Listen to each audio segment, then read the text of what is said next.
What's going on, guys, and welcome to an episode of Battlefield 4. Now, you are probably thinking, like, what is this guy doing recording a Battlefield 4 episode? This is a super old game, but just hear me out for a second. So, Come on, get out of the field. I used to spend a lot of time playing Battlefield 4 on PC, and more recently, some of my friends have bought or have gotten Battlefield 4 on Xbox One. Now,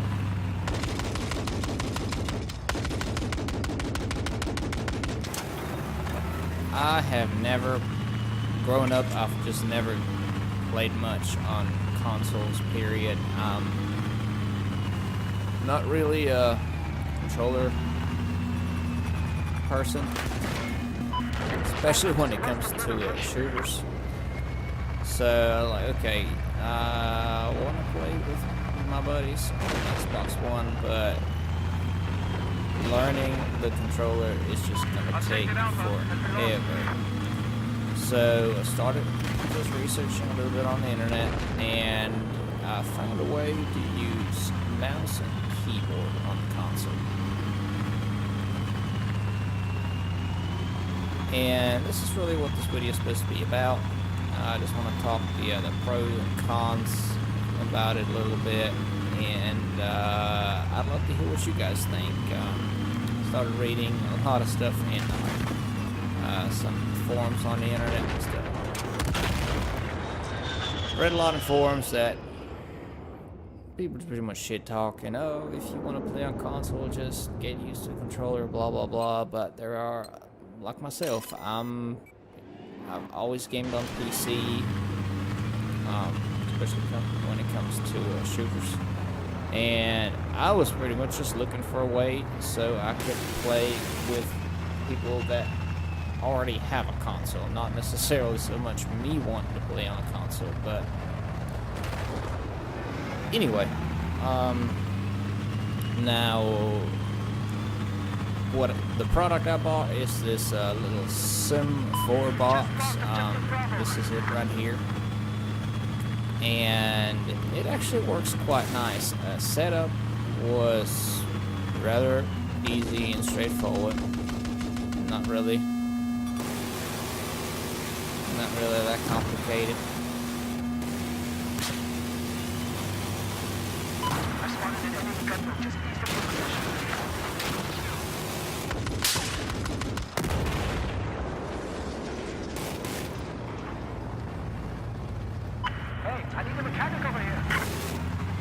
Anyway, yeah, the setup was rather straightforward. You just hook up the keyboard of your choice, the mouse of your choice, connect Xbox controller to it, and you're good to go. Now, the actually getting the buttons to work, that's actually what took the longest.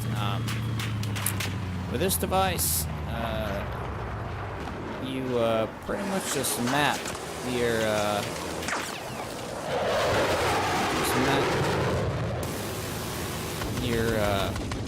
controller keys and axes to some keyboard or mouse function. So it's not, if you come from the PC being used to mouse and keyboard, it's not a one-to-one transition. Definitely not.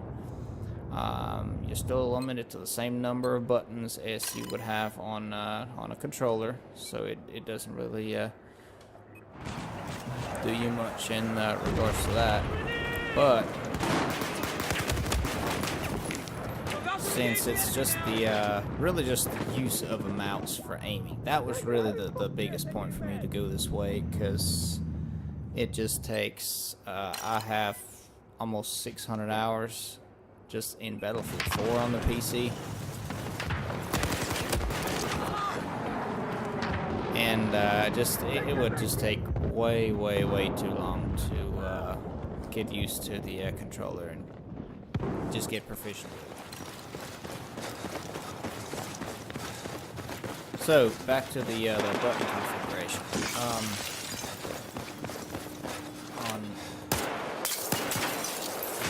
On even if with this adapter or this little device, I don't even know what to call it, where you can use mouse and keyboard on the console, you don't really get more buttons.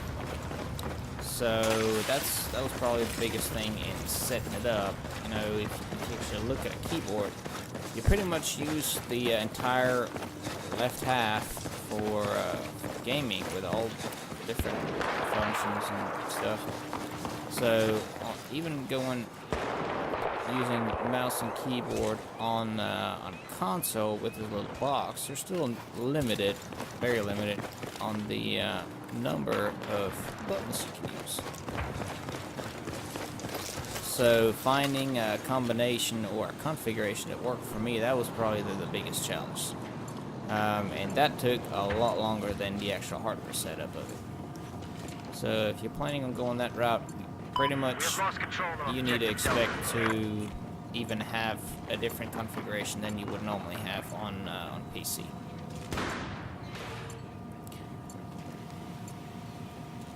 The other thing is in-game, I pretty much have a controller sitting between my mouse and keyboard just to get through the menus quicker. Like the way I have it set up right now is pretty much where a Q on the keyboard is what would be the right bumper on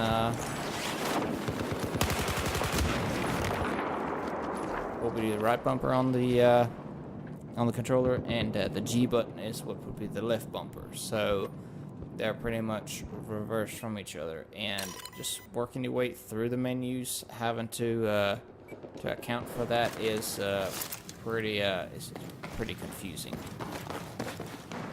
We've just taken objective Bravo. So even We've just lost objective having Charlie. it set up like that, having the mouse and keyboard set up for the using console, you're probably still gonna use a controller at least to get through a lot of the menus.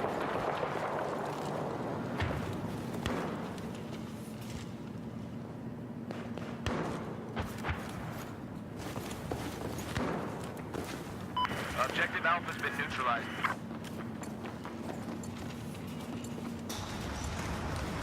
Please, get down! Ouch. Here's your ammo. Pick it up. We are now in control of objective Alpha. Anyway, the pro for this is that you can pretty much jump into console gaming right away with even coming from PC. Of course, there's some. It's not a one-to-one, like I said. You're gonna spend some time tweaking all your settings, like your mouse sensitivity and all this kind of stuff. But overall, I'm actually pretty happy with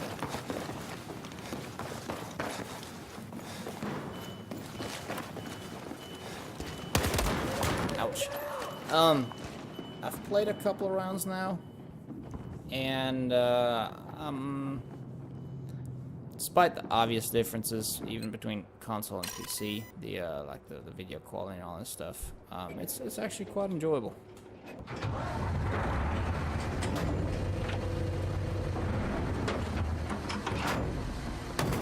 Objective Bravo is ours. Objective Delta has been neutralized.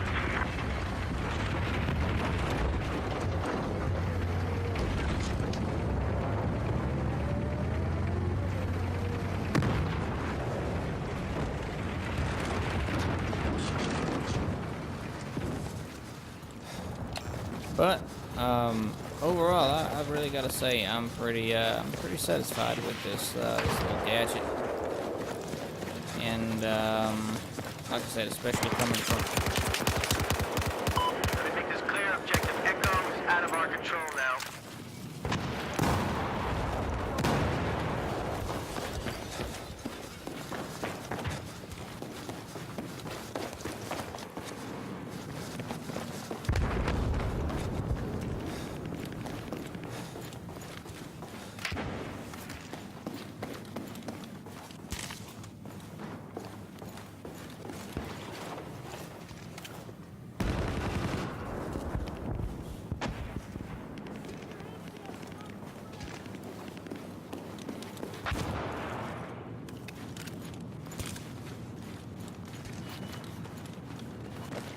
Now, the only thing, or one of the cons, is probably the price. Now, I got the this little sim box used off of Amazon for like $125. New, I think you find them between $140 and $150 here in the U.S. So that is not cheap. So you really gotta figure out if that's worth it to you or not. There are cheaper solutions out there. I think there's similar devices that you can buy for as little as like $50 or $60, which is still not really cheap if you're considering all you're buying is just like a fancy USB hub with some software pieces.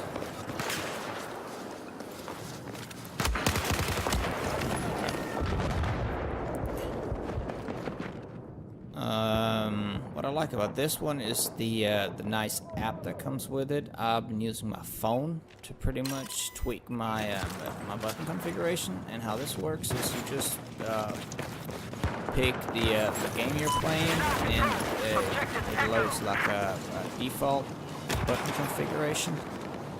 Throwing grenade! Are you serious? Anyway, it loads like a default button configuration, and then you can pretty much adjust it to whatever you want to. And like I said, that's probably what took the longest out of the whole setup process. And after that's done, you're all set. So I would definitely recommend this. Like in my case, if you're just looking for a way to play certain games with friends that do have consoles and don't have PCs, or just don't game on PCs.